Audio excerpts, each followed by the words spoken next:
la célula, digamos, el nodo, la antena, se queda sin energía también y pierdo absolutamente toda conectividad. Entonces dura más o menos, tengo un alcance de 1 hora después del corte del suministro. Así que bueno, por eso por ahí la solicitud de que se conecten en tiempo. Bueno, la idea hoy es terminar con el tema de máquinas asincrónicas.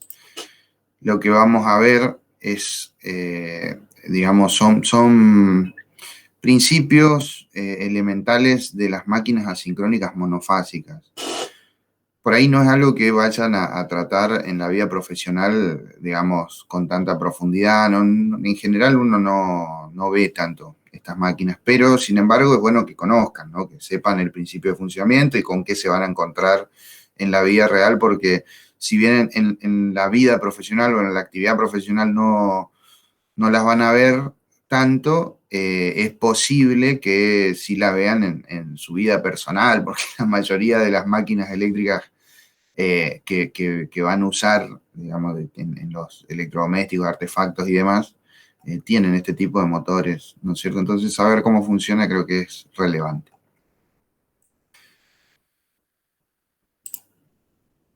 Bueno, si me permiten, yo voy a presentar ahora.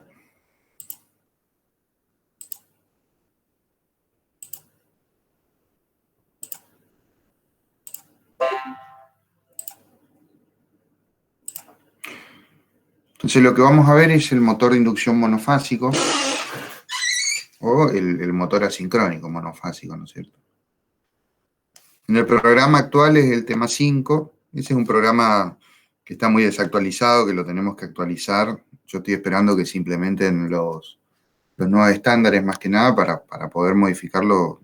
Necesita una modificación sustancial que tiene que ver con incorporar el enfoque por competencias, por eso por ahí no hemos presentado un programa actual para no tener que hacer el trabajo 2 veces nada más. Si se estira mucho la implementación de los nuevos estándares, y bueno, presentaremos uno intermedio.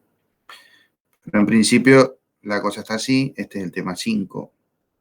Bueno, acá tienen la bibliografía, ¿no? Podrán ver que no cambia demasiado, sigue estando dentro del capítulo, si se quiere, de máquinas asincrónicas, en prácticamente toda la bibliografía que vimos. Entonces, para entender el principio de funcionamiento de una máquina monofásica, vamos a recordar lo que decía el teorema de Leblanc, ¿no es cierto? ¿Por qué? Porque acá vamos a hablar sobre justamente una máquina que se alimenta a partir de una fase nada más de nuestro sistema eléctrico de potencia, ¿no? El teorema de Leblanc lo que decía es que un devanado monofásico alimentado con corriente alterna, monofásica, genera una fuerza magnetomotriz pulsante en el entrehierro, ¿no? Eso lo habíamos visto. Primero alimentábamos con una constante, veíamos que se distribuía senoidalmente, y cuando pasábamos a una corriente pulsante, a una corriente senoidal, veíamos que el campo era pulsante, ¿no es cierto? Con la misma distribución senoidal en el entrehierro. Eso hablábamos siempre de la fuerza magnetomotriz, ¿no es cierto? Y en particular, lo que encontró Leblanc justamente es que esa ecuación de distribución pulsante, que es esta que está aquí, se podía matemáticamente representar a partir de dos campos rotantes, uno que gira en dirección opuesta al otro, con iguales amplitudes, etcétera, ¿no? Es decir, que básicamente esa pulsante era la composición de dos distribuciones o dos fuerzas magnetomotriz que estaban rotando, pero en sentido opuesto. ¿Saben? Eso es muy interesante, saber que, digamos, de alguna manera la señal pulsante esta básicamente es lo mismo, ¿no? Que representarla por dos. ¿Por qué? Porque si nosotros podemos lograr de alguna manera reforzar una o algo, podemos conseguir que justamente se genere de alguna forma el campo rotante en un solo sentido, o que el que va hacia algún sentido prevalezca. Por otra parte, hay algo interesante y que es lo que voy a mostrar ahora.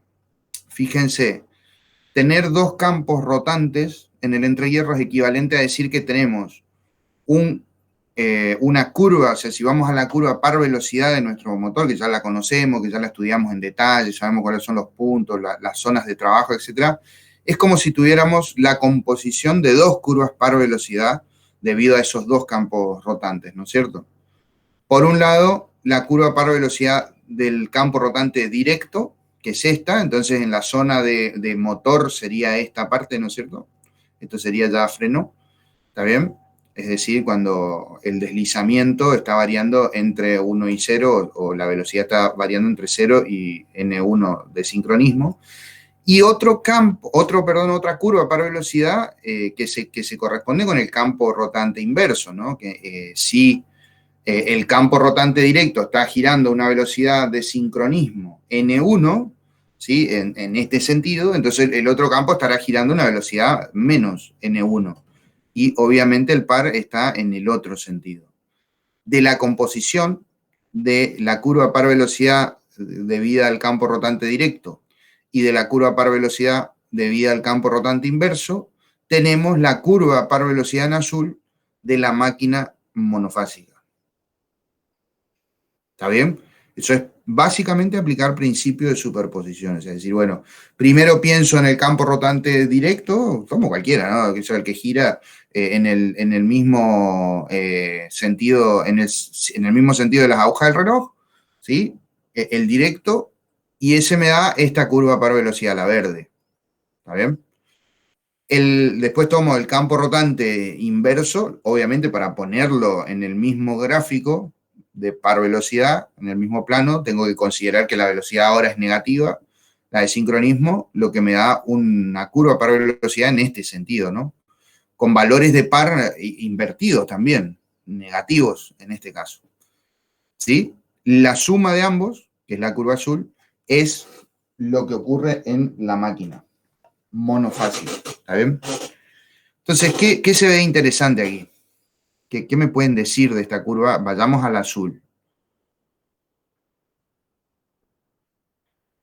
¿Qué ocurre Empieza en cuando cero. yo... Sí, perdón. Empieza en cero, digamos. Empieza en cero. ¿Eso qué quiere decir? Que si yo conecto mi máquina, no tiene par de arranque. ¿No es cierto? Es un punto elemental, ¿no? No hay un par de arranque. El par de arranque es cero.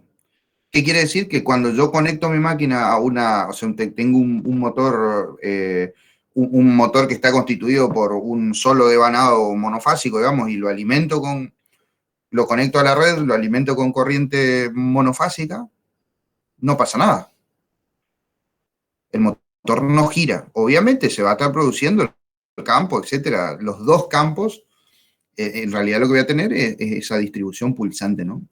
Va a tomar corriente, etcétera. Sabemos que la corriente en ese punto es bastante alta, pero no va a girar.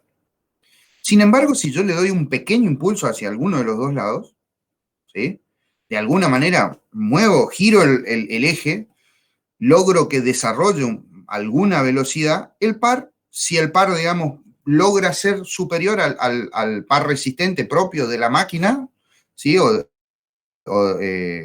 si tiene algún par justamente como ya sea por alguna carga o lo que sea, un par resistente, si el par motor logra estar siempre encima del par resistente, la máquina va a arrancar y va a girar, ¿no es cierto? A que no les trae algún recuerdo de eso. Eso que les estoy contando. Ya ustedes tienen unos cuantos años de estudiante. A más de uno le pasó que le tuvo que dar al ventilador, ¿no es cierto? Al ventilador de pie, de girar la paleta cuando no arranca y después arranca. ¿Sí? Bueno, es más o menos eso. Ahora les voy a explicar por qué, ¿no es cierto? Pero en principio tiene que ver con eso. O sea, bueno, esta es la definición. Si yo tengo una determinada curva par velocidad, acá la podemos ver, una curva de par resistente determinado, que puede ser, por ejemplo, una curva par resistente de algún fluido. Si yo logro llevarlo hasta este punto, por ejemplo, o sea, muevo el eje manualmente o mecánicamente de alguna forma para que la velocidad esté en este punto, a partir de ahí el par de la máquina va a ser superior al par resistente. Entonces la máquina va a ir acelerándose y se va a poner en un punto de trabajo, digamos, con una determinada velocidad, ¿no? Pero va a estar trabajando, o sea, la máquina va a estar funcionando. ¿Qué quiere decir esto? Que en una máquina monofásica, básicamente con que yo le permita moverse a la máquina, lo suficiente, ya es condición para que la máquina arranque y funcione. ¿Está bien? ¿Por qué? Porque viendo la curva par velocidad, el único inconveniente de arranque. ¿Está? La diferencia entre una máquina convencional, trifásica, por ejemplo, o polifásica, y una máquina monofásica, es que la velocidad va a ser distinta. O sea, la velocidad a la que va a trabajar va a ser un poco menor. ¿Mm? Y de hecho, esto también tiene como una pendiente mayor, o sea que la zona de trabajo de la máquina también presenta variaciones de velocidad, ¿no es cierto? Recuerdan, esto es una curva par resistente de un fluido, como puede ser un ventilador. Entonces, muchas veces, es lo que decimos, ahora vamos a ver para qué tiene el capacitor, el ventilador, por ejemplo, etcétera, las máquinas estas monofásicas, para qué tienen los capacitores. Cuando el capacitor está medio muerto o tengo, por ejemplo, muy trabados los bujes del motor, en general yo al ventilador le tengo que dar con la mano, digamos, para que llegue a esta condición en la cual el par, o sea, para acelerarlo, moverlo, acelerarlo, aumentar su velocidad, para que el par motor sea mayor al par resistente, que en este caso es el aire, y la máquina arranque, ¿no es cierto? Pasa muchas veces eso. Entonces, Mati, sí. A mí me pasó que dejó de girar el motor del ventilador de techo y empezó a girar al revés. Y bueno, ese es el problema. Fíjense lo que pasa aquí. Nosotros tenemos una curva par velocidad que está hacia ambos lados y es exactamente simétrica, ¿no es cierto? Fíjense que da igual que yo lo ponga a girar hacia este lado o que lo ponga a girar hacia este lado. Si yo en vez de darle, de mover, digamos, el eje hacia el lado directo, lo muevo hacia el lado inverso, la máquina va a empezar a girar hacia el lado inverso. ¿Se entiende? Después hay, ahora vamos a ver, digamos, nosotros como justamente lo que tenemos son dos campos que giran en sentidos opuestos, yo puedo eléctricamente desde afuera de la máquina conectar en los dos sentidos, ¿no? Para generar un par de arranques, si quiere, en un sentido o en otro. Eso pasa mucho con los ventiladores de techo. Muchos de los ventiladores de techo traen un interruptor que permite invertir el sentido de giro. Y lo que hace es cambiar una conexión eléctrica en el capacitor, nada más. Después les muestro en el circuito, acá vamos a ver cómo se hace eso. ¿Está bien? Pero en principio, si nosotros no tuviéramos nada más que el motor con las bobinas monofásicas, ¿no? O sea, un solo par de, una sola bobina, digamos, en el estator, o un solo par de polos, básicamente podemos, haciéndolo girar en un sentido, digamos, que arranque en ese sentido, o haciéndolo girar en el otro sentido, arrancará hacia el otro lado, ¿no? Eso es lo que tiene que quedar claro. La curva es perfectamente simétrica. ¿Sí? ¿Se entiende eso? Sí, sí. Bueno, entonces ahora vamos a ver las ecuaciones que gobiernan. Esa Sí. esa parte en la que M está por debajo del eje, digamos, al final de la gráfica. ¿Acá? Sí. Uh-huh. ¿Cómo sería eso? O sea, Y en realidad lo único que te está diciendo es que, digamos, esto tiene que ver con el opuesto, ¿entendés? Que la velocidad, digamos, de sincronismo, de alguna manera, siempre pensando en las máquinas trifásicas, es un poquito menor. ¿Está bien? O sea, hay un punto que no está permitido en el trabajo, que sería este, ¿no es cierto? Pero que ocurre a una velocidad un poquito menor a la de sincronismo. Y eso tiene que ver con que están los dos campos rotando, ¿sí? Opuestos. Entonces, lo que hace eso es que la curva par velocidad sea una composición de estas dos cosas y hace que a N1 yo tenga un par negativo. ¿Está bien? Entonces, si nuestro motor original polifásico podía llegar hasta N1, este puede llegar hasta un poco menos de N1 en velocidad. ¿Está bien? De hecho, va a llegar. O sea, uno tiene que pensar esto que como no que uno le hace llegar. No sé si me explico. La máquina llega a un punto de equilibrio. ¿Está bien? Entonces, como mi par resistente va a estar en esta zona y bueno, se ubicará en algún punto de velocidad que va a estar por debajo, como les mostré hoy en esta gráfica, va a estar por debajo de la velocidad a la que trabajaría un motor común, ¿sí? O ese motor si tuviera solo campo directo, o fuerza magnetomotriz directa, nada más. ¿Se entiende? Perfecto, gracias. Bien. Entonces, ahora vayamos a la parte de modelo matemático, que esto les digo, es bastante irrelevante, ¿no? Pero bueno, es conveniente hacerlo para comprender nomás cómo se modelaría esto. Obviamente lo hacemos en función de lo que vimos anteriormente, ¿no? Nosotros sabemos que si tenemos un campo directo, va a haber, o si tenemos un campo rotante, el campo rotante, un elemento esencial, digamos, en el funcionamiento de la máquina era el deslizamiento. Entonces, como acá tenemos un campo directo y un campo inverso, vamos a hablar de un deslizamiento directo y de un deslizamiento inverso. El deslizamiento directo va a ser la diferencia entre la velocidad de sincronismo y la velocidad que tiene efectivamente el rotor, normalizado a la velocidad de sincronismo, ¿no es cierto?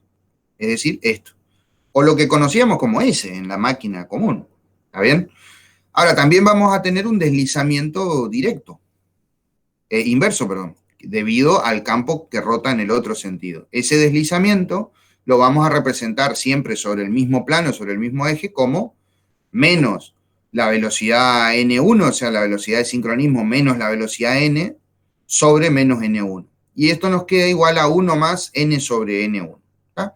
Entonces, uno es lo que conocíamos, 1 menos N sobre N1, y el otro es 1 más N sobre N1. Nada más. Ese sería el deslizamiento inverso. Y es lo mismo que decir 2 menos S, la relación entre inverso y directo. ¿Sí? Si igualamos a S esto, nos va a quedar que S inverso es igual a 2 menos S directo. Y listo. La relación que hay entre ambos deslizamientos, ¿no? Pero en principio nosotros lo que tenemos que pensar es que vamos a trabajar en uno de los dos cuadrantes, ¿no? O en este, porque el sistema va a estar girando en un sentido, ¿no? Nunca va a estar, digamos, cambiando. En principio, nunca va a estar cambiando. Bueno. Obviamente, si tenemos dos deslizamientos, también tenemos dos circuitos, ¿no? El circuito equivalente sería este. ¿Está bien? Fíjense que nuestro circuito monofásico de la máquina polifásica, el equivalente, era solo uno de estos circuitos, donde R1 estaba aquí, aquí teníamos X1, y aquí teníamos X2 prima, teníamos un R2 prima, bueno, que está aquí, ¿no? R2 prima sobre S, o si queríamos teníamos R2 prima y acá una R2 prima o RC prima, que era R2 prima por 1 sobre S menos 1. ¿Mm? ¿Se acuerdan de eso? En este caso, es como tener en cascada dos circuitos, uno para el campo rotante en sentido directo y otro para el campo rotante en sentido inverso. Es eso, nada más. ¿Sí? De ahí obtenemos nuestro circuito equivalente a una máquina monofásica. O sea, básicamente todo el modelo surge en base a toda la teoría que ya vimos, pero considerando que en vez de tener un campo rotando, tenemos dos campos rotando. Y obviamente, como esos dos campos responden, si se quiere, a la misma máquina, al mismo devanado, al mismo rotor, lo que hacemos es dividir por dos las características de la máquina, ¿no? Entonces yo tengo para uno de los circuitos que está puesto en cascada la mitad de la resistencia del devanado estator, la mitad de la reactancia de dispersión en el devanado estator, lo mismo para el rotor, etcétera. Y lo mismo para las pérdidas de vacío, ¿no es cierto? O sea, las pérdidas de vacío se dan tanto por el campo directo como por el campo inverso. Lo que tienen que entender es que el campo está, ¿eh? Si bien nosotros trabajamos en una zona de la curva, los dos campos están presentes. Entonces el modelo matemático tiene que responder a ambos campos. ¿Se entiende eso?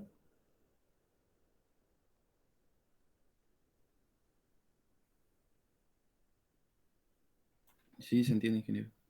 Bueno, perfecto. Lo importante entonces saber es que nosotros lo que vamos a ver, si nosotros medimos el campo, no vamos a poder detectar el campo que está rotando en un sentido y en el otro, lo que vamos a ver es el campo pulsante, pero matemáticamente eso se representa como dos campos rotando uno en sentido opuesto al otro, y eso nos permite hacer toda esta teoría que se está desarrollando aquí.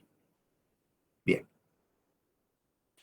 Entonces, vamos a recordar el teorema de Ferrari. O sea, el problema más serio que tenemos en esta máquina, entonces, la máquina monofásica, es el arranque. ¿Está bien? No arranca sola la máquina, no arranca sola.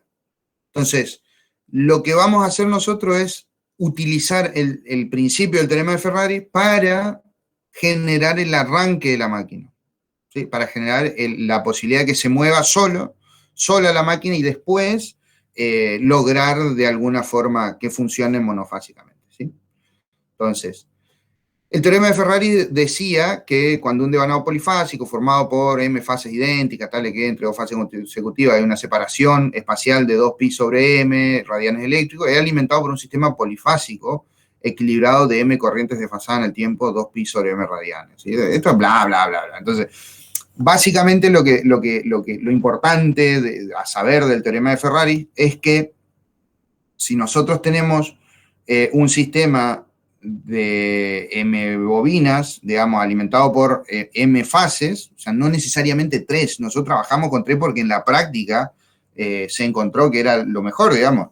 Ahora, como no necesariamente tiene que ser 3, pueden ser 2 fases y un sistema polifásico, digamos, de tensiones, ¿no? Dos devanados y 2 fases, 2 tensiones desfasadas. Y con eso es suficiente para que se genere la fuerza magnetomotriz rotante. Eso es lo importante del teorema de Ferrari es aquí. ¿Por qué?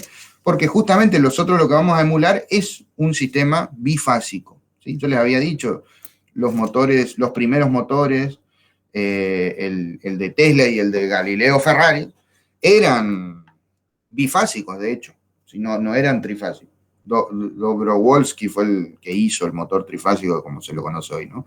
Pero en principio eran bifásicos. Y con un sistema bifásico, si están bien distribuidas las bobinas, es suficiente para generar el campo rotante. ¿Por qué recuerdo esto? Porque alguna vez nos pasó en el examen final de preguntar esta cuestión y el estudiante no sabía que con un bifásico se podía hacer, digamos, se podía generar el campo rotante. Entonces siempre se quedan con el tema trifásico y no necesariamente.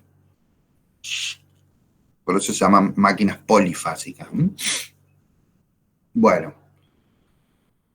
Entonces, a partir de ahí, utilizando este esquema o el principio del teorema de Ferrari, aparecen 2 métodos de arranque.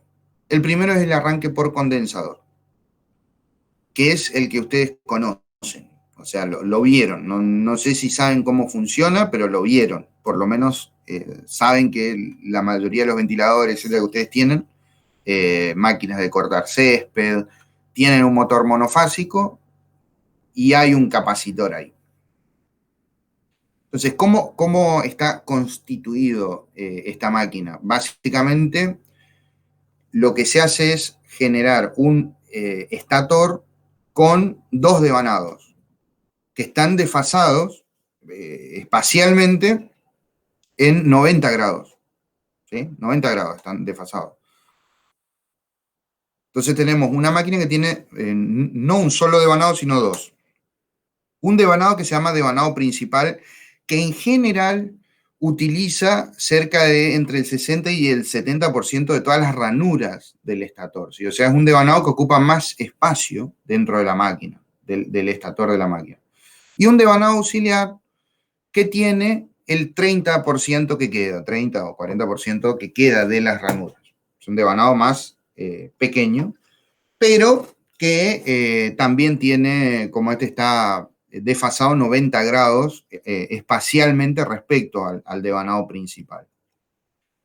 Aquí tenemos la alimentación en este esquema, ¿no es cierto? Circuital, tenemos la alimentación que sería fase neutro, y entonces el devanado auxiliar, al devanado auxiliar se lo dota de un capacitor, un condensador dispuesto en serie con ese devanado. ¿Eso qué hace? Primero, que por el devanado principal circula una determinada corriente, ¿no? Respecto al carácter inductivo, muy inductivo, digamos, obviamente que hay resistencia ahí, pero tiene un carácter bastante inductivo. Esa corriente que circula tiene un atraso de fase respecto a la tensión de alimentación, ¿no? Sin embargo, el devanado auxiliar, debido al condensador, que tiene una reactancia mucho mayor a la reactancia inductiva que puede presentar el devanado auxiliar, tiene un adelanto de fase, ¿no? O sea, este LC aquí es predominantemente capacitivo. También es una reactancia predominantemente capacitiva, lo cual provoca que la corriente se adelante respecto a la tensión. Si ustedes miran, así como está, hemos logrado, digamos, a través de las propias impedancias, reactancias inductivas y capacitivas de los componentes que están en juego, hemos logrado que haya un desfasaje cercano a 90 grados entre una corriente y otra. O sea, la corriente que circula por el devanado principal y la corriente que circula por el devanado auxiliar. ¿Está bien? Y como a su vez esos devanados están dispuestos con un desfasaje de 90 grados espacial, entonces logramos generar el campo rotante en un sentido. Lo que estamos haciendo aquí es generar un sistema bifásico de corrientes. ¿Sí? Lo que estamos logrando es generar un sistema bifásico de corrientes. ¿Se entiende eso?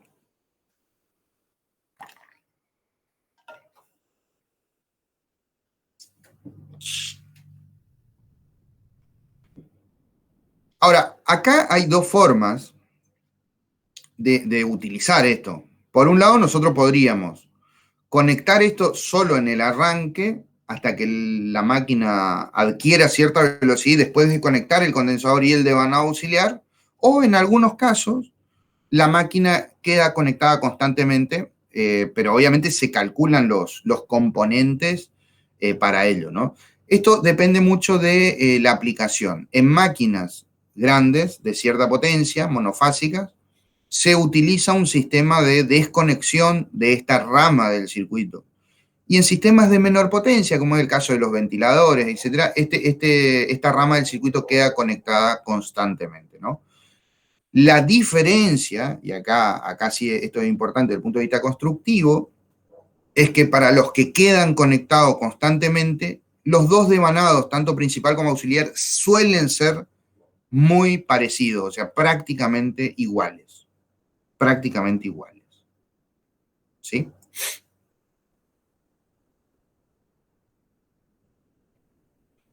¿Dudas hasta aquí?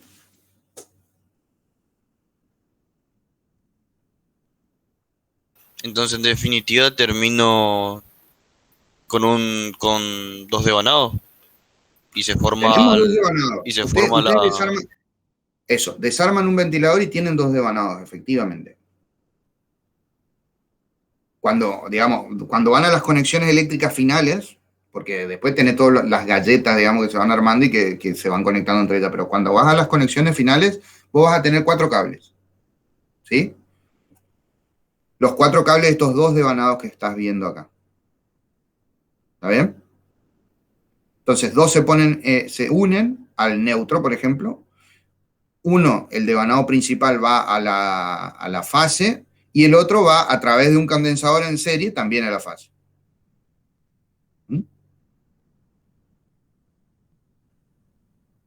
Perfecto, devanado alimentado de la misma manera, digamos. De la misma manera, la única diferencia, lo que yo busco, es que se logre un desfasaje sustancial entre las corrientes, ¿sí? Eso es todo. Con eso, yo logro generar, si se quiere, mi campo rotante en un sentido. Ahora, pregunta.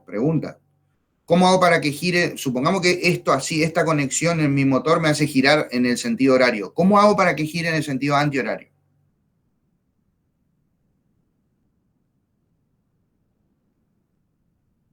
conecto al revés, ¿no? ¿Cuál? El neutro a la faz y el faz al neutro. No. No, señor, eso es senoidal. Ahí está, ahí está. Eso es una pregunta, por ejemplo, muy interesante. Yo, digamos, neutro fase es una corriente senoidal. ¿Qué cambia? No cambia nada. Lo único que me cambia es la referencia respecto a la puesta a tierra, si quiere, pero el resto no cambia en nada. Es una señal simétrica. ¿Ustedes enchufan el ventilador al revés y gira al revés?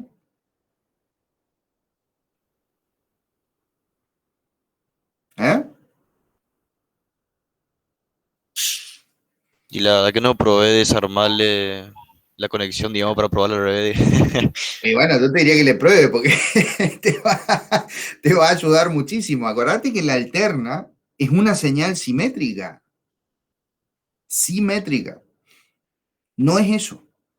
Justamente, acá tenés que pensar en que nosotros le estamos dando la condición de giro a través del desfasaje este.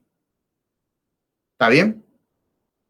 Pregunta entonces, ¿cómo yo podría hacer para invertir el sentido de giro?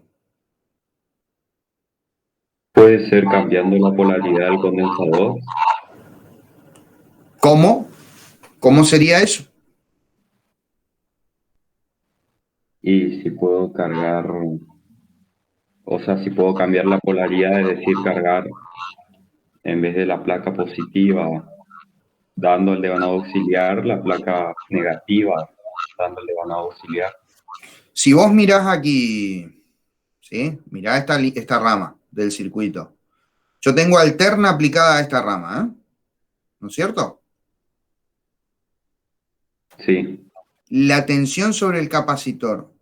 ¿Qué tipo de tensión es? La diferencia de potencial que está aplicada al capacitor. ¿Cómo es?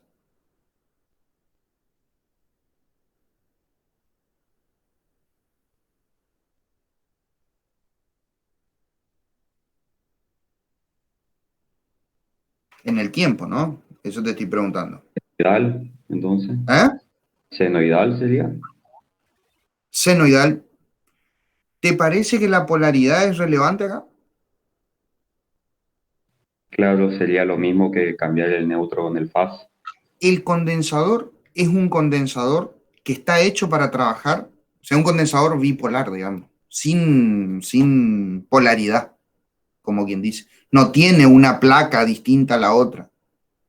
Es un condensador que puede trabajar de una forma o de otra independientemente. ¿Está bien?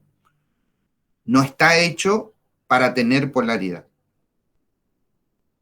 Es un condensador que trabaja en alterna. O sea que la polaridad acá es irrelevante. Yo lo que tengo que pensar acá es en el desfasaje que tengo entre el sistema de corrientes. ¿Se entiende? O sea, fíjense, lo que produce mi campo rotante es el desfasaje entre IA e IP.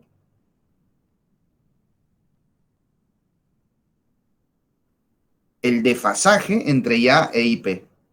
Eso es lo que produce el campo rotante. Ingeniero, puede ser cambiando el condensador al devanado principal para cambiar la impedancia y así cambiar el ángulo de fasaje. Eso es una forma, ¿sí? Es una forma. Cambiando el condensador al devanado principal. ¿Qué pasa? En algunos casos, eso sería convertir el devanado auxiliar en devanado principal. ¿Sí? Convertir el devanado auxiliar en devanado principal.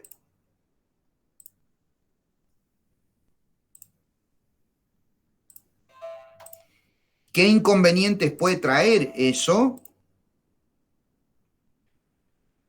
Que el devanado auxiliar puede no estar preparado para trabajar como principal. El principal, de alguna manera, está hecho para trabajar con mayor corriente, etcétera, ¿no? Pero bueno, es una forma de hacerlo girar en el sentido opuesto, es cierto. De hecho, por ejemplo, les cuento, como caso particular. El lavarropas automático, muchos ya lo tienen y demás, que permite de alguna manera girar hacia ambos lados, ¿no? Gira hacia ambos lados. En general, tiene una máquina que tiene ambos devanados, una máquina monofásica, porque no hay prácticamente lavarropa, por lo menos no de uso hogareño, que no sea monofásico, ¿no? Tiene una máquina, tiene un motor que tiene los dos devanados exactamente iguales, con los alambres de las mismas secciones, todo, la parte constructiva es exactamente igual. Y lo que hacen es, fíjense, a ver, voy a tratar de poner un pizarrón otra vez de los horribles eso que usé, pero para mostrarles más o menos cómo se...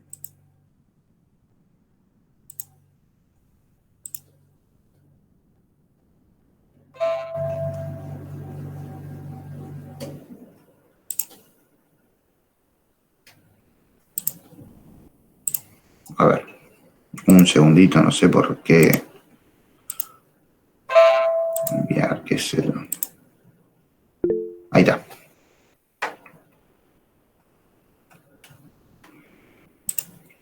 Supongamos que yo tengo el devanado auxiliar, así como teníamos en la figura, y el devanado principal, ¿no es cierto?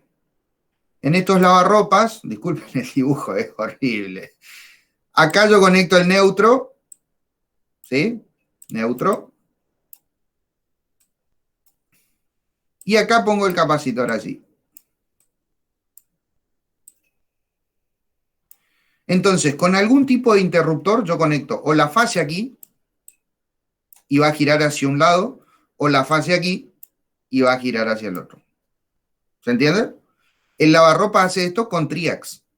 Tiene dos triacs, ¿sí? Entonces, conecta este triac, gira hacia un lado el motor y mueve la ropa. Desconecta este triac, conecta este triac, gira hacia el otro lado y mueve la ropa. ¿Se entiende?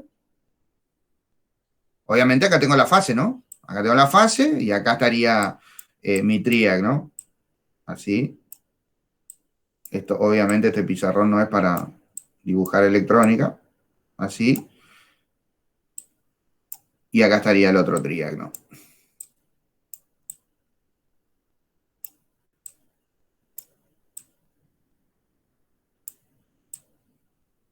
Ahí. Entonces, si yo conecto este triac, es como conectar la fase acá, es como alimentar, digamos, usar este como devanado auxiliar o de arranque, también se lo llama, y este como devanado principal, ¿sí? O de trabajo también se lo llama. Esto que le estoy diciendo es la jerga común que van a encontrar entre los bobinadores y demás, el devanado de trabajo, el devanado de arranque, ¿sí?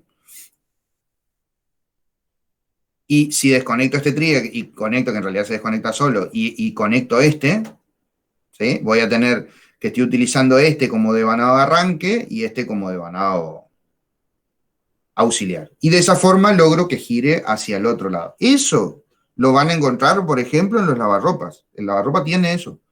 Tiene dos triggers y tiene un motor cuyos devanados son idénticos, exactamente iguales. ¿Por qué? Porque está pensado para que la máquina sea bidireccional, o sea, trabaje en ambos sentidos. ¿Se entiende?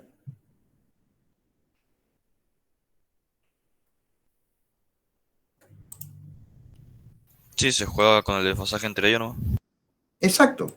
La otra forma es invertir la conexión del devanado. ¿Les parece que ahí se podría conseguir? O sea, decir, bueno, yo en vez de conectarlo así como está, conecto al revés.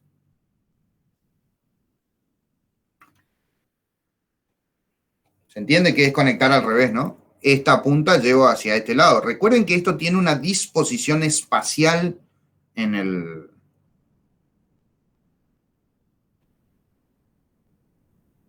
la máquina.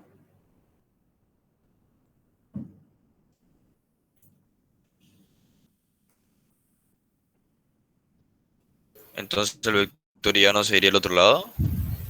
¿Cómo? ¿El vector y rojo no sería al otro lado? No, el vector va a quedar en el mismo lugar. Lo que va a cambiar es la distribución de la fuerza magnetomotriz. ¿Por qué? Porque si yo tenía en un determinado instante en un sentido la fuerza, ahora la tengo en la otra, en el otro sentido, porque invertí el devanado. Lo que tiene que quedar claro es invertir la conexión eléctrica del devanado. Y el devanado tiene una distribución física. Entonces, lo que yo hice fue invertir, digamos, al invertir, desfasé 180 grados la distribución del campo. Nada más.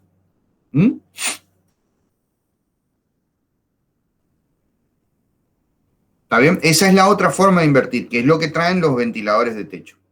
¿Sí? El interruptorcito que suelen tener los ventiladores en AOE para que actúe como extractor, digamos, en vez de tirar aire, chupe aire. En general no se usa para nada, pero hay muchos ventiladores que lo traen. Es así. O sea que de hecho, si ustedes quieren hacer eso, no lo recomiendo, ¿no? Pero por ahí modificar eso en su máquina, lo pueden hacer. Pueden invertir esa parte y van a ver que gira hacia el otro lado. Lo otro a tener en cuenta es, en general, cuando ustedes agarran una mapa, esto ya es como un poco de datos extra. Ustedes agarran un motor, supongamos que les dan un motor sin el capacitor, no saben dónde va conectado, etcétera. Detalles técnicos que les sirven a la hora de reparar cosas en sus casas. Midiendo la resistencia se puede saber cuál es el devanado de trabajo y cuál es el devanado como de arranque. En general, el devanado principal, como les dije, ocupa mucho más espacio y en general también están hechos con los mismos alambres. Eso lo pueden ver, ¿no? Decir, bueno, sí, los dos devanados están hechos con el mismo alambre. Entonces, el devanado principal tiene que tener mayor valor de resistencia eléctrica por una simple razón de que está ocupando un espacio mayor dentro o sea, tiene más bobinado, ¿sí? O sea, tiene más cantidad de alambre, entonces necesariamente, como la resistencia que presenta el bobinado de ρ por L sobre S, al tener más espiras, tiene más L y tiene más resistencia, ¿sí? Entonces, midiendo la resistencia de ambos devanados, ustedes pueden saber cuál es el auxiliar y cuál es el principal, o, dicho de otra manera, cuál es el de arranque y cuál es el de trabajo, para poder conectar el capacitor, les digo, ¿no? Correctamente, por ejemplo. Bueno, buenísimo. Esas son cuestiones ya como cultura general. Este es uno de los métodos de arranque por condensador, que en general se usan para máquinas monofásicas relativamente grandes. Estamos hablando de máquinas de menos de 2 HP, tampoco máquinas tan grandes. Monofásicas no van a encontrar de mucha potencia. En general no se trata de no utilizar, digamos, esto en grandes potencias, salvo que no quede otra, digamos. O sea, ya es una máquina especial. Fíjense, yo les había hablado de que hay casos, como el ventilador, en los cuales el capacitor no se desconecta nunca, queda conectado siempre, y hay otros casos en los cuales se utiliza el capacitor y la bobina auxiliar en el arranque y después, una vez que ya tomó cierta velocidad, se lo desconecta. Ese es el caso de, por ejemplo, este tipo de arranque, ¿no? Que se ve acá en la figura. Nosotros acá tenemos línea o fase neutro, la bobina principal, la bobina auxiliar, el capacitor y un interruptor que se desconecta con la velocidad. Este interruptor se denomina interruptor centrífugo, ¿sí? Entonces, el condensador, bueno, acá les muestro una figurita, está interesante, porque el condensador en general va acá. Ustedes habrán visto motores que tienen justamente un alojamiento chiquitito al costado que es para el capacitor, bien cilíndrico es el alojamiento. Los capacitores de esa tensión más o menos tienen este formato, pueden ser más grandes o más chicos, pero son cilíndricos en general, con los bornes aquí arriba, ¿sí? Y, bueno, tiene un interruptor centrífugo que en general está puesto cerca del rodamiento y está vinculado mecánicamente al eje, ¿no es cierto? ¿Cómo funciona?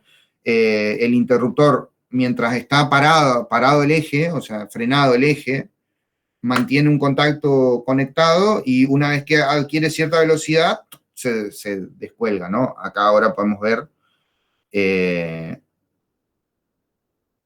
un esquema, este es el interruptor centrífugo, ¿sí? Acá tiene los contactos, acá se ven, este es uno de los contactos que viene hasta acá, este es otro, y este es el sistema centrífugo que lo que hace es cuando toma cierta velocidad, se contrae y desconecta este contacto, que es el que está conectando básicamente en serie, está poniendo en serie el condensador y la bobina auxiliar, ¿no? Esta.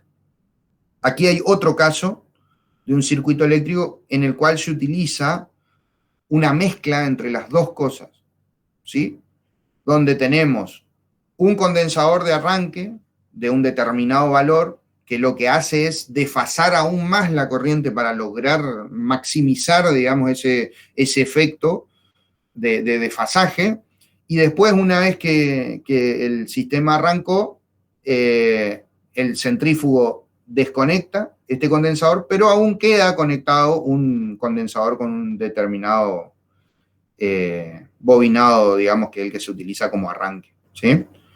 Es otro esquema. En general, este se ve muy poco, se usa para potencias mayores, digamos, donde es necesario de alguna manera forzar todo el tiempo esa diferencia, si se quiere, de campo rotando en un sentido respecto al otro para, de alguna forma, mover un poquito la curva par velocidad hacia el lado donde está girando, ¿no es cierto? Y eso tiene que ver muchas veces con la carga con la que está trabajando. Entonces, se puede utilizar una configuración de este estilo para mejorar esa condición de trabajo. En el caso en que nosotros aseguremos que llegada a cierta velocidad, el par resistente nunca va a estar por debajo del par de motor, entonces no pasa nada, digamos. ¿Por qué? Porque si el motor llegara a frenarse por alguna razón, va a frenarse hasta cero y no va a volver a arrancar, digamos, hasta que no tenga la condición de arranque nuevamente.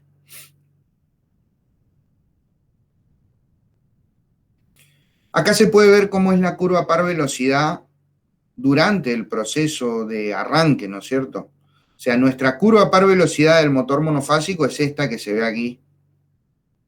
¿Está bien? Que es nuestra curva que tiene los dos sentidos, digamos. O sea, viene así y después hace lo mismo de este lado, digamos, en el lado negativo de par y de velocidad. En cambio, cuando nosotros generamos el sistema bifásico a través del capacitor, la curva par velocidad es más parecida a la curva par velocidad de un motor polifásico. O sea, existe un par de arranque de alguna manera distinto de cero. Entonces, ¿cómo funciona esto con el interruptor centrífugo, el sistema con el interruptor centrífugo?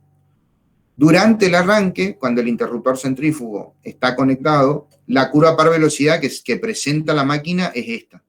Entonces, empieza a tomar velocidad hasta cierto punto. En este punto descuelga el interruptor centrífugo y pasa a ubicarse en esta curva original.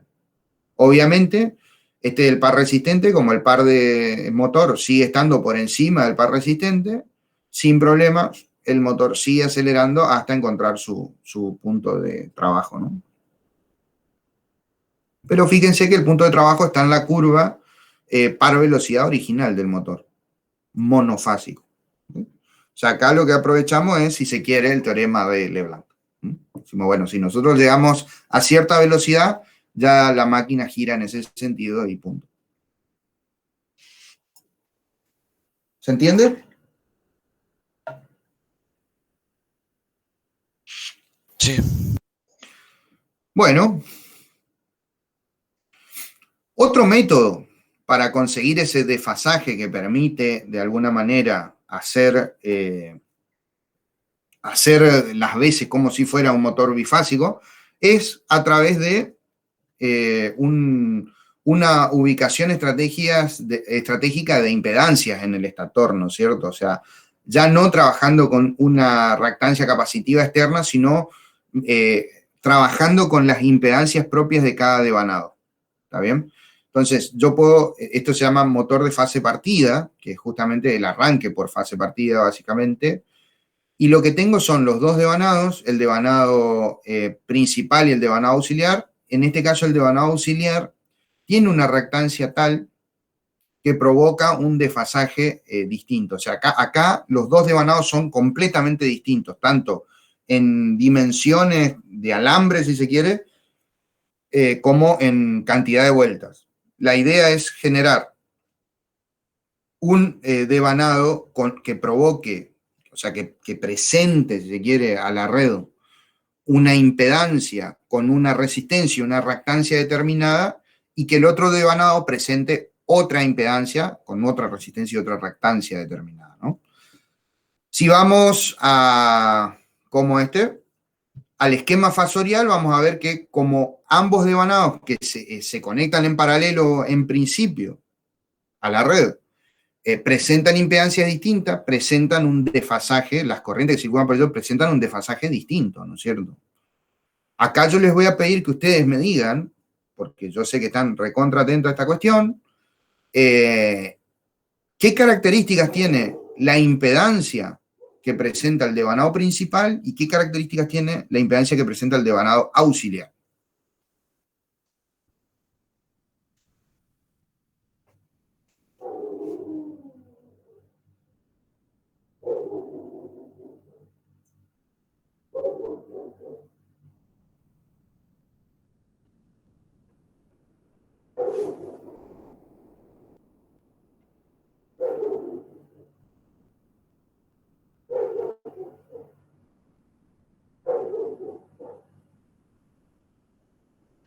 Puede ser que una tenga que ser inductiva y otra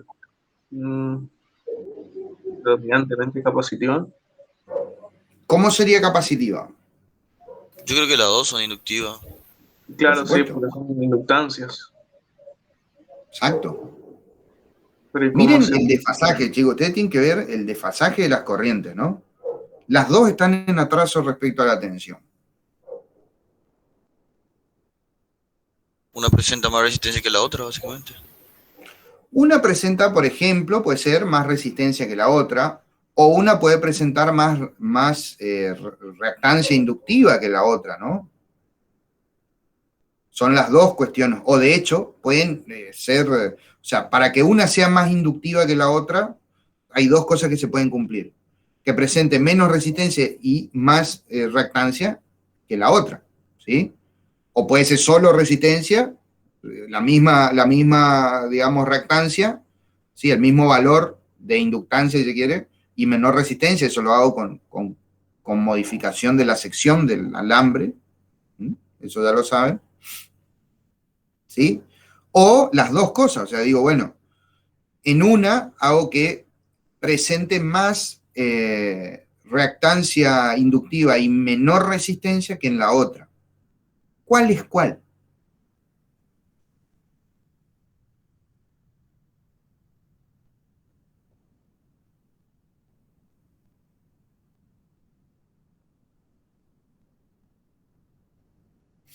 La azul es la principal, ¿no es cierto? Y la roja es la auxiliar, así como está. Entonces, ¿qué características presenta cada una de estas bobinas? Si yo le digo, a ver, caracterízame una respecto a la otra, no vamos a poner valores absolutos, no, relativos. Este devanado respecto de del punto de vista constructivo, ¿cómo se hace? Al parecer es más pequeño, tiene menos número de espiras.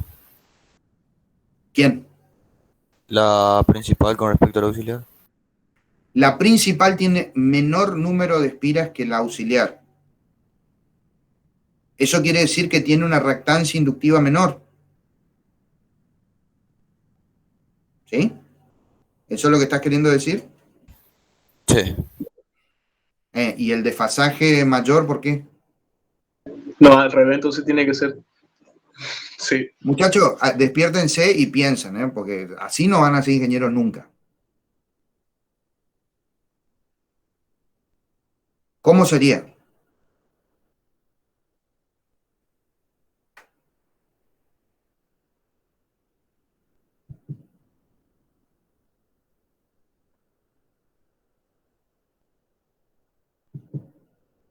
Entonces sería como dijo él, al revés.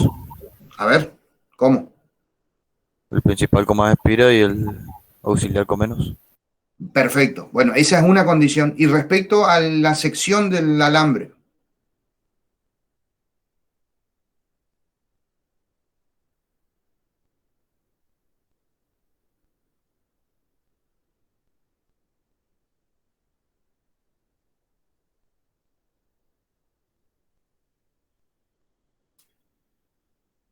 ¿Entienden por qué digo sección del alambre? La sección del alambre define la resistividad, si se quiere, perdón, la resistencia que va a presentar el alambre. ¿Mm? Si quieren, hablemos primero de resistencia y después de sección. Esto, Entonces la a esta sección altura ustedes ya del, lo tienen que tener, ¿eh? entonces la sección del auxiliar tiene que ser más grande para que tenga una resistencia mayor. Para que tenga, guarda, ¿eh? Guarda que mayor sección implica menor resistencia, ¿eh? Disculpe. Sí, sí, les digo que conceptualmente lo tienen que analizar. Mayor sección implica que circula más corriente de alguna forma, como un caño, ¿no? Se opone menos al paso de la corriente, eso es lo que quiero decir. Entonces, para tener, dijimos, vamos otra vez a la base. El principal tiene mayor número de espiras. Eso implica o redunda en una mayor reactancia inductiva, ¿sí? Y respecto a la resistencia, el principal, ¿cómo debiera ser? ¿Más resistivo o menos resistivo? Y menos resistivo. Menos resistivo, exactamente. O sea, lo que buscamos es que el principal sea más inductivo, o sea, más, el peso de la parte compleja, de la parte, perdón, imaginaria, sea mayor, que se entiende, que en el otro caso. Entonces, para que el principal sea menos resistivo y más inductivo, tiene que tener mayor número de vueltas y espiras más gruesas, menor resistencia. ¿Sí? Que en el caso del otro, del auxiliar. ¿Estamos de acuerdo? Sí. Bueno, fíjense, este esquema de arranque también tiene un interruptor centrífugo, ¿sí? O sea, la bobina auxiliar se conecta solo durante el arranque. Una vez que la máquina llegó a cierta velocidad, el interruptor centrífugo nuevamente se desconecta esa bobina para que no quede consumiendo energía, eso lo hace más eficiente también, ¿no? Bien, fíjense, acá les muestra dos configuraciones, cambiando básicamente la ubicación relativa de las bobinas. Yo puedo de alguna forma invertir también el sentido de giro o el sentido en el cual va a girar inicialmente el motor y bueno, va a quedar obviamente trabajando en ese sentido, ¿no? Esto lo que le está mostrando aquí son las conexiones de la máquina, como yo puedo hacerlas desde afuera y lograr los dos sentidos de giro. Perfecto. Esto entonces son los métodos de arranque más comunes. Obviamente, como les decía hoy, dentro de lo que es el arranque con capacitores, que es el más común, el que más comúnmente van a encontrar. Esto se utiliza para máquinas grandes únicamente, para monofásicos grandes, se utiliza el de fase partida.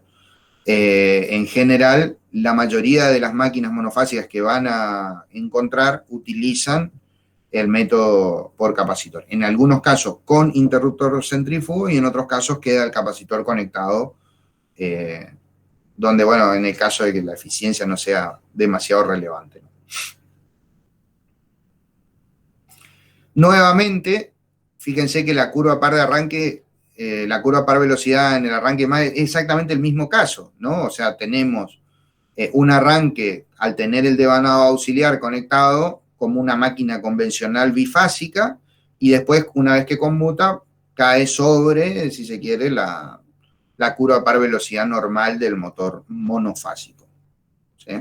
Es exactamente la misma curva esta que la anterior, por eso la puse de vuelta para que se entienda, ¿no? El fenómeno de arranque es el mismo. Bueno, ¿dudas hasta aquí?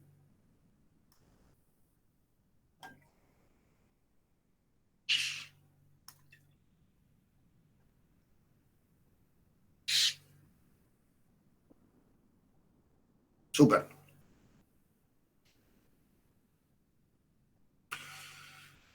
Este es otro método, el motor de espira de sombra.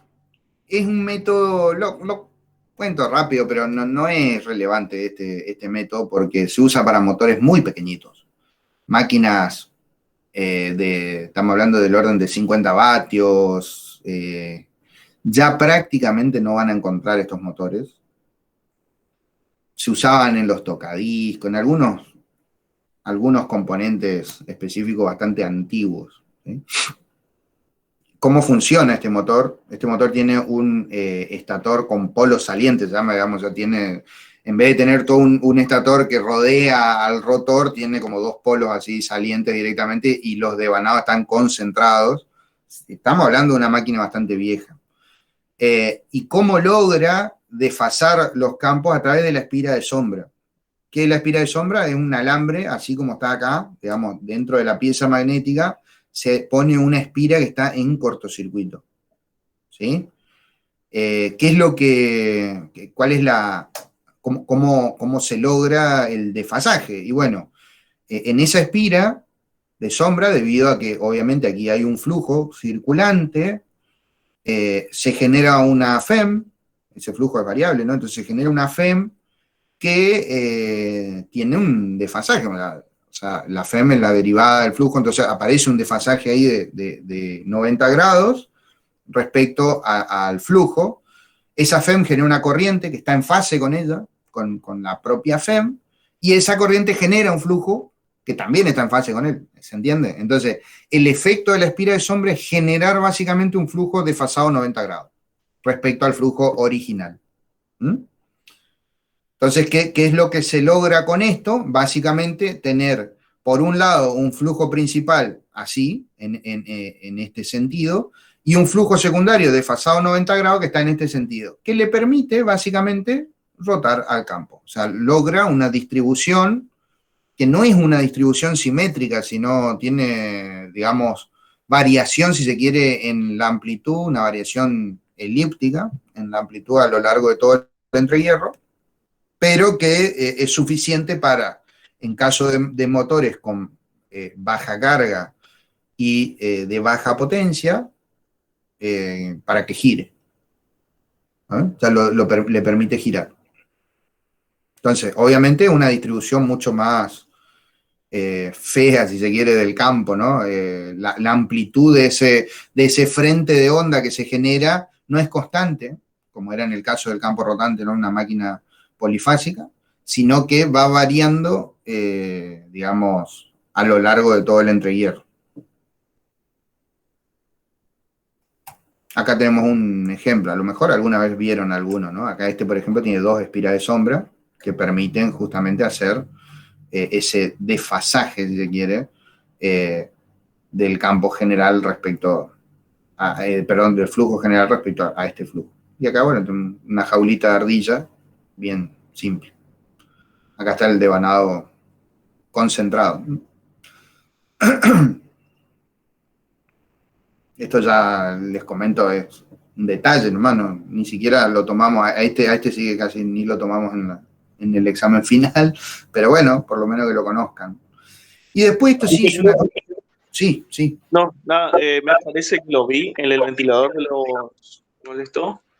de los microondas y el horno eléctrico. También, puede ser. Son Ahí motores económicos, en fin.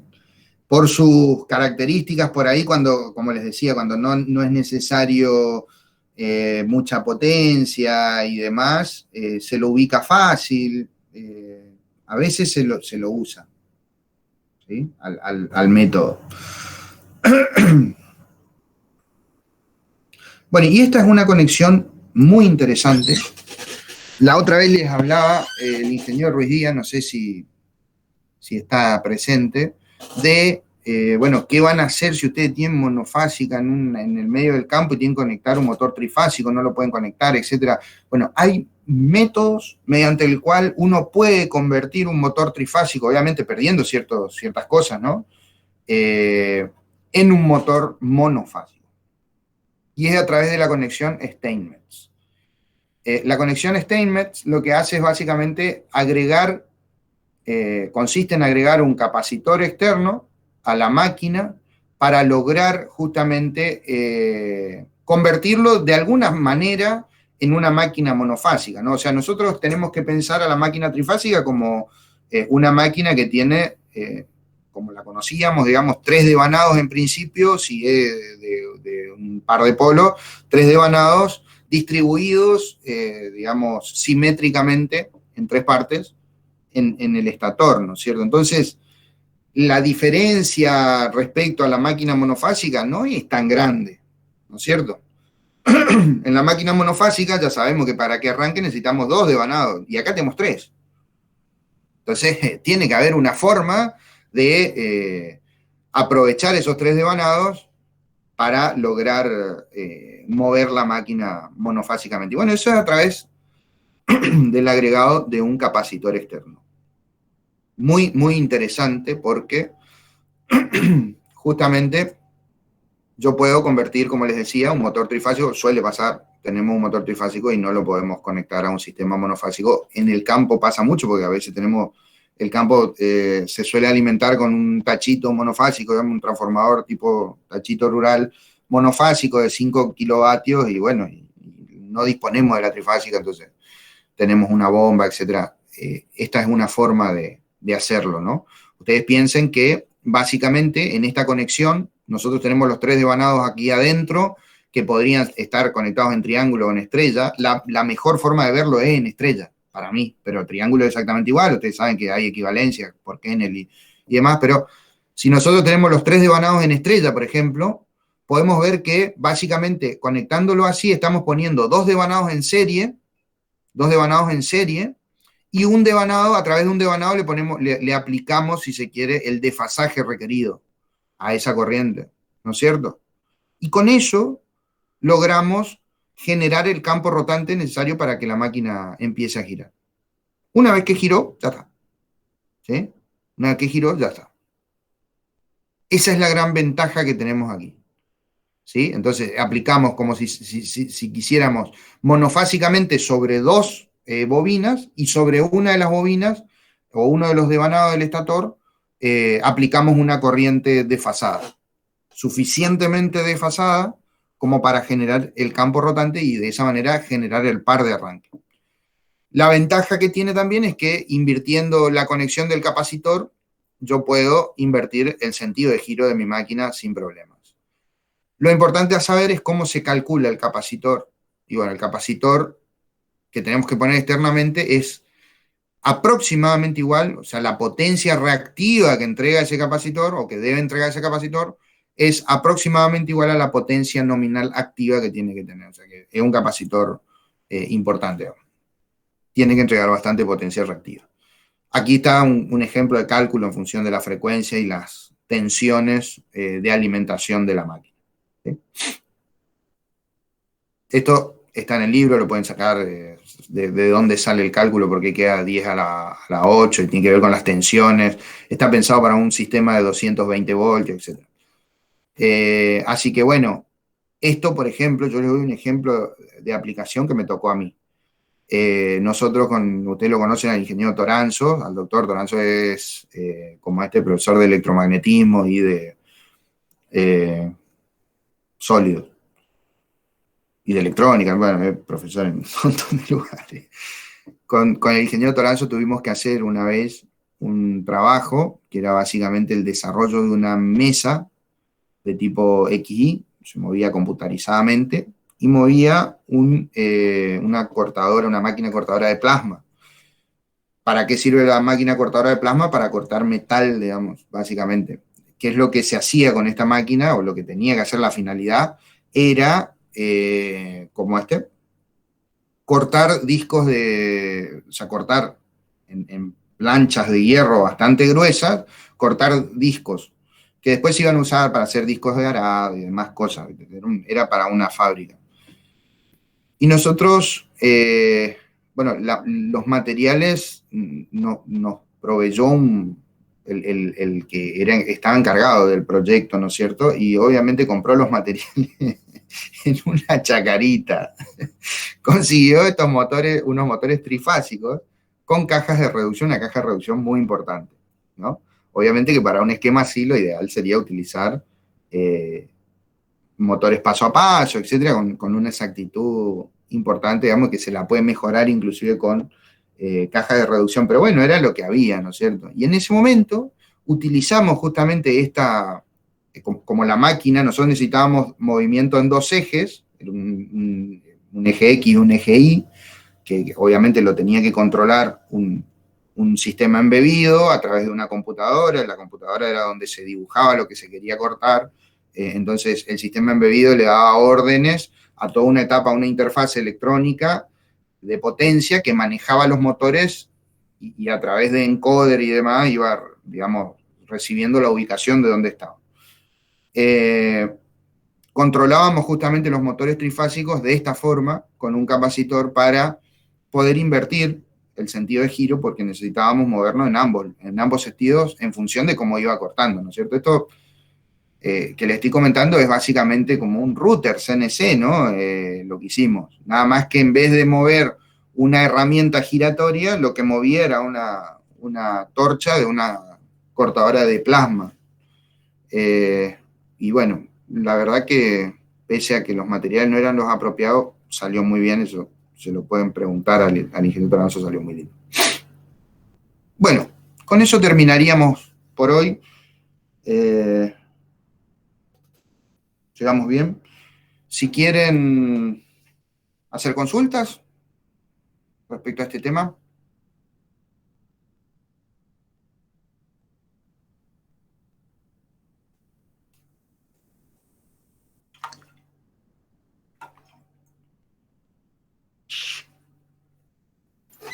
El devanado auxiliar entonces para estos casos en el arranque del motor monofásico se conectaba por un periodo de tiempo hasta que llegaba al máximo y luego se desconectaba.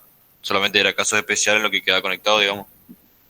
No tan especiales, o sea, el ventilador de techo, el ventilador de pie, muchas bombas, quedan conectados constantemente, ¿sí? El capacitor queda conectado constantemente. ¿Cuál es el problema de que quede conectado? El problema de que quede conectado es que es como un devanado que está tomando energía para nada, ¿no es cierto? O sea, de alguna manera presenta sus pérdidas y demás, baja un poquito la eficiencia. Pero hoy, digamos, con todo el desarrollo de capacidad de disipación, mejoras en cuanto a pérdidas, mejoras que tienen que ver con los aspectos constructivos de la máquina y demás, ¿no? Entonces, ya prácticamente no se justifica. ¿Por qué? Porque el problema que tenían las máquinas que utilizaban el interruptor centrífugo es que dependían de una pieza mecánica para funcionar correctamente. Si el interruptor centrífugo no se despega, la máquina está tomando muchísima corriente y en general termina quemándose, termina destruyéndose, porque se destruye el devanado auxiliar por sobrecorriente, al destruirse el devanado auxiliar, ustedes si ven el estator por dentro, van a ver que las bobinas están todas pegaditas. Obviamente, si hay una que se destruye a las otras también, o por lo menos lastima la aislación, ¿no es cierto? Entonces, por esa razón también es que muchas veces se intenta evitar utilizar el interruptor centrífugo. Hay casos, obviamente, sobre todo cuando el par de arranque es grande, el par resistente, perdón, en el arranque es grande, donde no se puede hacer otra cosa más que poner un devanado auxiliar y un capacitor, que obviamente van a tomar mucha corriente y entonces se los tiene que desconectar después en el funcionamiento normal. No sé si soy claro. No, sí, se entendió, profe. ¿Mm? Por mi parte no tengo ninguna otra consulta. Bueno. Con esto ya terminaríamos entonces el tema de máquinas asincrónicas o falta algo más. No, con esto terminaríamos. Lo que queda son, digamos, temas complementarios que ya queda en manos de ustedes. Los van a encontrar, por ejemplo, en Fraile Mora, tiene así secciones que son como temas complementarios, ¿no? Que es el diagrama de círculo que permite ubicar la máquina en función de la condición de trabajo. Hoy es irrelevante eso, ya no lo usan. Entonces nosotros preferimos directamente ni darlo, ni perder tiempo en eso. Simplemente aquel que quiera profundizar un poco más, ahí está la bibliografía como para ir más a fondo, ¿no? Lo mismo que existen las normas NEMA que clasifican los motores en función de las características, de las resistencias que presentan, su devanado, de las reactancias de dispersión que presentan, etc.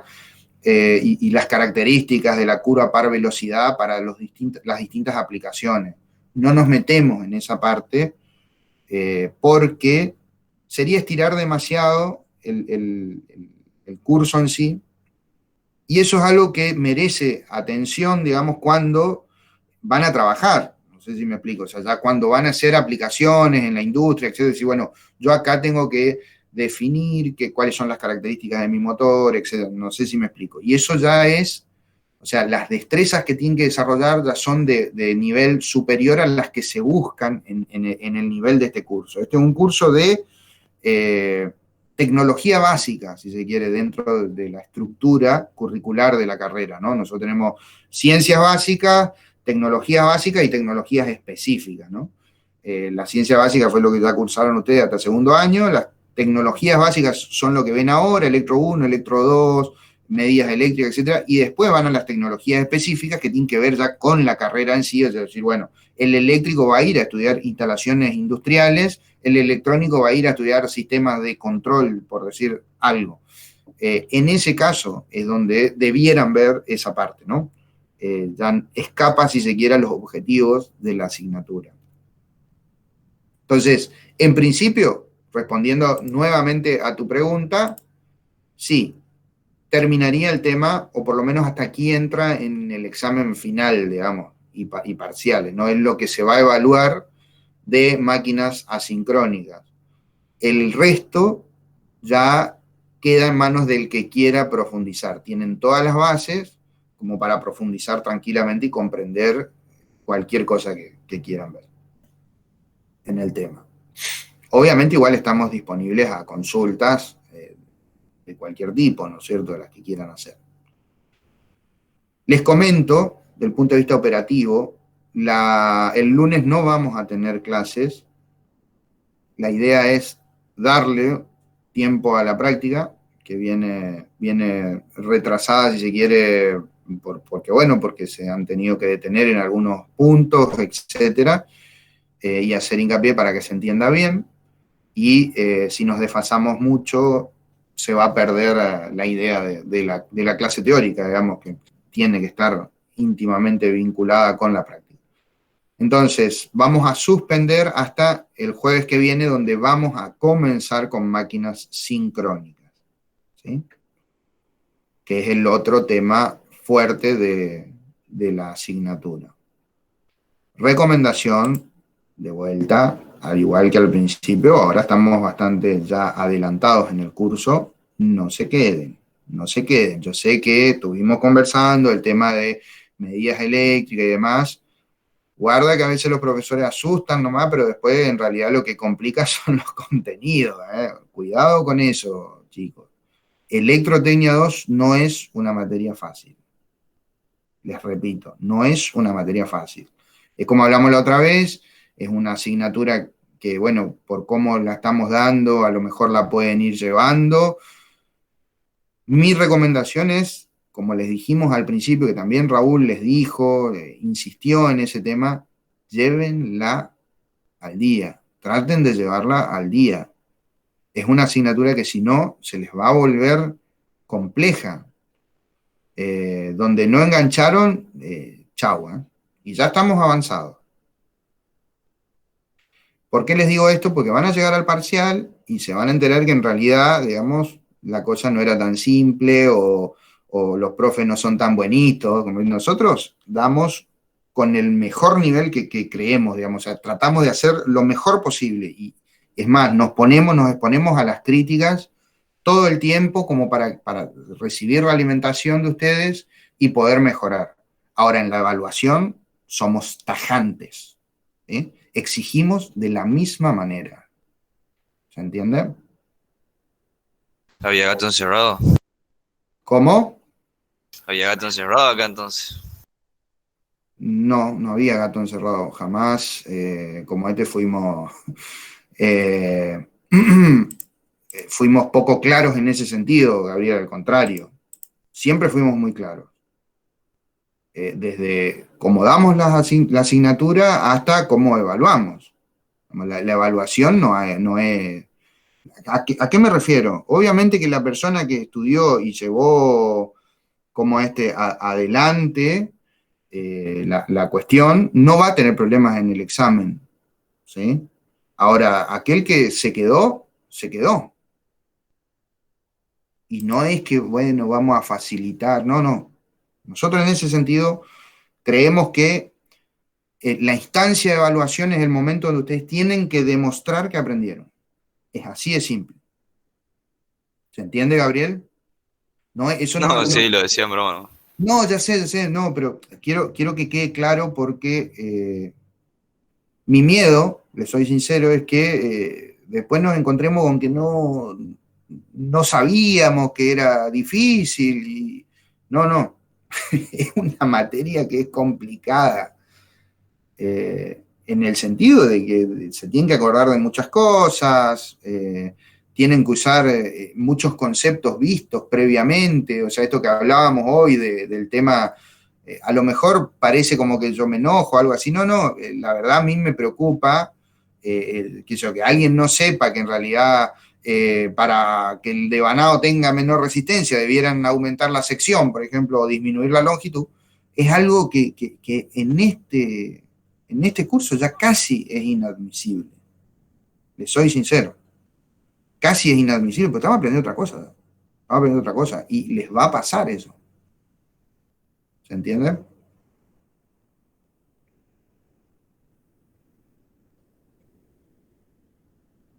¿Algún comentario, chicos, que quieran hacer respecto a esto? No los quiero asustar, pero tampoco quiero que se peguen un palazo en el examen. Ese es mi miedo, les soy sincero. ¿Algo que quieran comentar respecto a esto? Yo les soy sincero, le estoy agradecido por la realimentación que tengo por parte de ustedes. Yo sé que es una situación complicada, que se les está complicando la cursada, etc. Lo que quiero que sepan es que, bueno, que estamos, de alguna manera debemos evaluarlos. Y en ese sentido, como les dije, somos muy serios. Obviamente no nos vamos a salir de lo que dimos, ¿no es cierto? Pero lo que dimos es muchísimo. Yo le quería hacer una pregunta, no sé si se me escucha bien. Sí se te escucha, Facundo. Adelante. Era respecto a que yo había encontrado varios modelos de final teórico que eran de la Universidad de Cantabria, justamente del tan amado Pozueta, y yo quería saber si no había algo parecido para lo que nosotros hacemos, porque en realidad no tengo idea de cómo los finales ¿El final? teóricos. ¿El final o el parcial, Facundo? No, el final teórico, porque me gustaría tener como una guía para la teoría.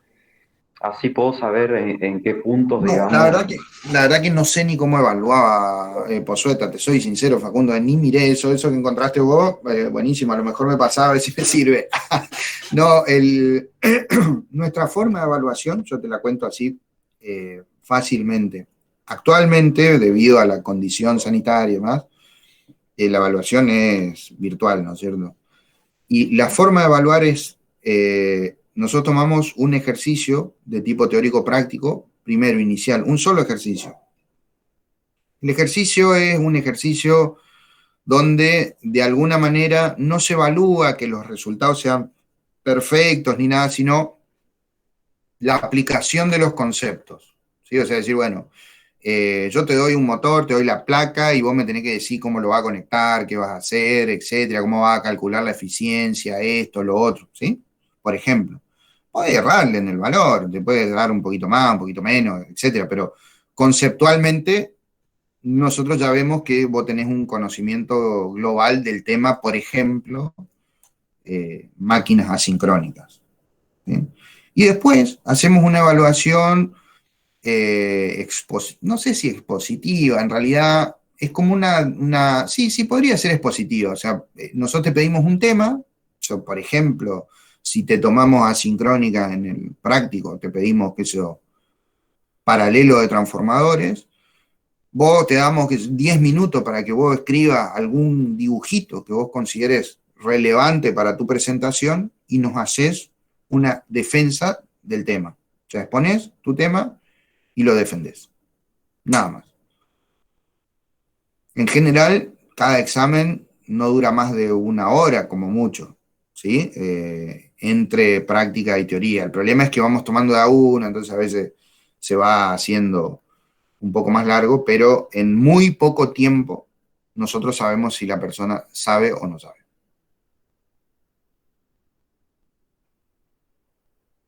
Listo, esa era mi pregunta. ¿Entendés, Facundo? Sí.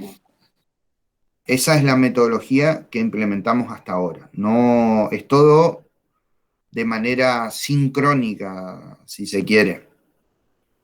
No hacemos, o sea, el único tiempo que vos tenés donde, bueno, escribís y te dedicás sería la parte de la resolución del ejercicio. Después lo otro es más un ida y vuelta, digamos, donde, bueno, vas presentando el tema y se te va haciendo preguntas. Esas preguntas tienen que ver con sondear el nivel de conocimiento, etcétera. En general, si la persona sabe, en muy poco tiempo, por los temas que nosotros pedimos, en muy poco tiempo resuelve, o sea, presenta y listo, y se terminó.